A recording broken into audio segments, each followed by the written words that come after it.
మేమందరం కలిసి సిఎల్పి నాయకుడుగా బట్టి విక్రమార్క గారు, పిసిసి ప్రెసిడెంట్గా నేను, ఉత్తమ్ కుమార్ రెడ్డి గారు, కోమటిరెడ్డి గారు, ఇక్కడ వేదిక మీద ఉన్న పెద్దలందరూ, పొంగులేటి శ్రీనివాసరెడ్డి గారు, ప్రతి ఒక్కరి సహకారం తీసుకొని మేము తెలంగాణ నలుమూలల మేమందరం కలిసి ఒక ప్రయత్నం చేసినాం. ప్రజలు స్పష్టమైన తీర్పిచ్చి 65 సీట్లు మాకు మా పక్షాలకు, అదేవిధంగా 39 సీట్లు మీకు ఇవ్వడం జరిగింది. 39.5% ఓట్లు మాకిస్తే 37% ఓట్లు మీకు ఇచ్చారు. 8 సీట్లు బీజేపీకి ఇచ్చారు, 7 సీట్లు ఎంఐఎంకి ఇచ్చారు. ఇదొక ప్రణాళిక. సరిగ్గా 6 నెలలు తిరిగే లోపల పార్లమెంట్ ఎన్నికలు జరిగినాయి. పార్లమెంట్ ఎన్నికల్లో మా 39.5% ఓటు కాస్త 41%కి పెరిగింది. 8 పార్లమెంట్ సీట్లు మాకు ఇచ్చిండ్రు, 35% ఓట్లతోటి 8 పార్లమెంట్ సీట్లు బీజేపీకి ఇచ్చిండ్రు, 1 సీటు ఎంఐఎంకి ఇచ్చిండ్రు. అంటే అసెంబ్లీ నుంచి పార్లమెంటు ఎన్నికలు వచ్చినప్పుడు మాకు ఆ రోజు 65 అసెంబ్లీ సీట్లలో మెజారిటీ ఇచ్చారు. 8 పార్లమెంట్లు గెలిచిన స్పష్టంగా 65 అసెంబ్లీ సీట్లలో కాంగ్రెస్ పార్టీకి అబ్సల్యూట్ మెజారిటీ వచ్చింది. అంతకుముందు మా సింబల్ మీద గెలిచింది 64, అలయన్స్తో గెలిచింది 1 సీటు. కానీ మా సింబల్ మీదనే 119 అసెంబ్లీలలోనే మెజారిటీ లెక్కేస్తే 65 సీట్లలో అబ్సల్యూట్ మెజారిటీ పార్లమెంట్ ఎన్నికల్లో కాంగ్రెస్ పార్టీకి ఇచ్చిండ్రు. రెండవ లిట్మస్ టెస్టు 6 నెలల్లోనే తెలంగాణ రాష్ట్ర స్థాయిలో ఎన్నికలు జరిగి 1.5% ఓట్లు పెరగడమే కాకుండా 1 సీటు కూడా పెరిగింది. ఈరోజు ఈ ఎన్నికల్లో ఈనాడు కాంగ్రెస్ పార్టీకి 51% ఓట్లు పోలైన దాంట్లో 51% ఓట్లు, మోర్ దాన్ 50% ప్రజలు కాంగ్రెస్ పక్షాన నిలబడ్డరు. ఈరోజు బీఆర్ఎస్కు 38%, బీజేపీకి 8% ఇచ్చి బీఆర్ఎస్ బీజేపీ కలిసిన అంతకంటే అధిక శాతం ఓట్లు ఇచ్చి కాంగ్రెస్ పార్టీకి ప్రజలు అండగా నిలబడి మా ప్రభుత్వాన్ని ఆశీర్వదించి 51% ఓట్లతోని ఈరోజు జూబ్లీహిల్స్ ఉప ఎన్నికల్లో కాంగ్రెస్ అభ్యర్థి నవీన్ యాదవ్ గెలవడం జరిగింది.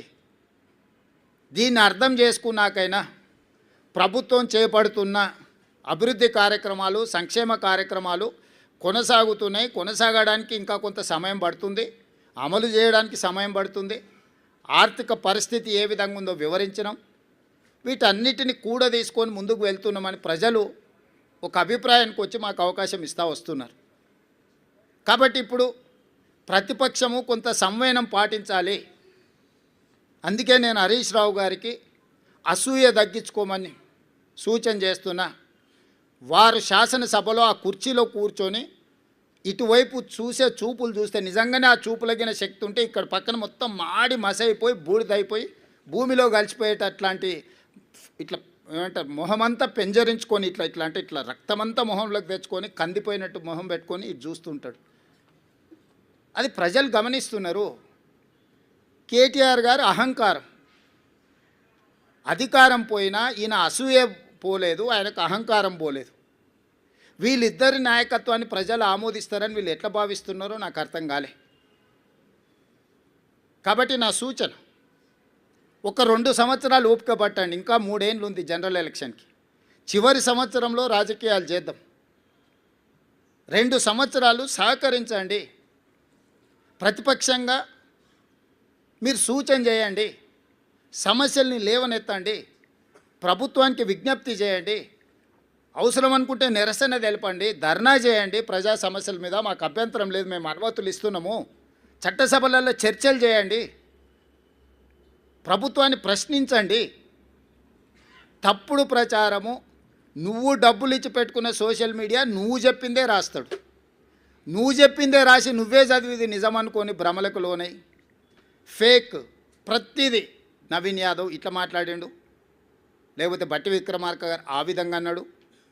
అంటే ఫేక్ న్యూస్ నువ్వే క్రియేట్ చేసి ఆ ఫేక్ న్యూస్ నువ్వే నమ్మి నువ్వే కొద్దిమందికి సర్వేల పేరు మీద నగదిచ్చి మనందరం ఇక్కడనే ఉన్నాము.